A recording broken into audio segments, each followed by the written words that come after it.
Nasunog ang mahigit 100 bahay, ilang tindahan, pati presinto ng pulisya sa barangay Santa Lucia, Dasmariñas, Cavite. Dalawa ang sugatan sa sunog na posibleng nagsimula raw sa napabayaang gasera. Ang mainit na balita hatid ni Von Aquino.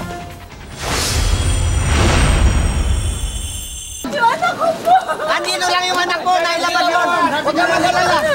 Hindi malaman ng residenteng ito kung papaano hahanapin ang kanyang anak sa mga nasusunog na bahay sa sanitary compound, barangay Santa Lucia sa Dasmariñas, Cavite, pasado 2:00 na madaling araw kanina.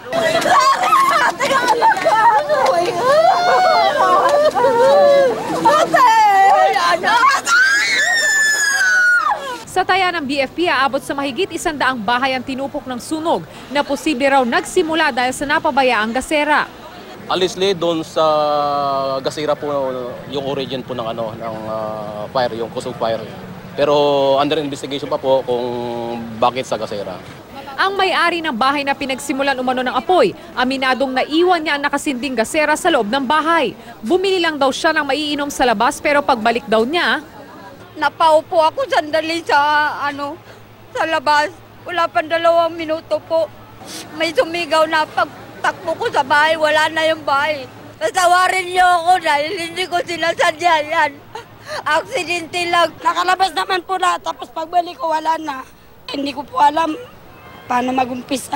nadamay rin sa sunog ang ilang tindahan, computer shop at ang presintong ito ng pulisya. 2 naman ang naitalang nasugatan sa sunog na agad dinala sa pagamutan. Umabot sa ika-4 na alarma ang sunog na tuluyang naapula, pasado 6:30 na ng umaga. Nahanap naman ng residente ang kanyang nawawalang anak na nailabas naman pala ng bahay na magkasunog. Akala ko nasa loob yan. Punta po sa bahay na. Yung anak mo. Paulit-ulit naman paalala ng BFP. Kung sakali mawalan tayo ng kuryente sa bahay at gagamit ng kandila o gasera, kailangan pag umalis po ng bahay, siguraduhin na may naiwang tao sa bahay. Von Aquino, GMA News.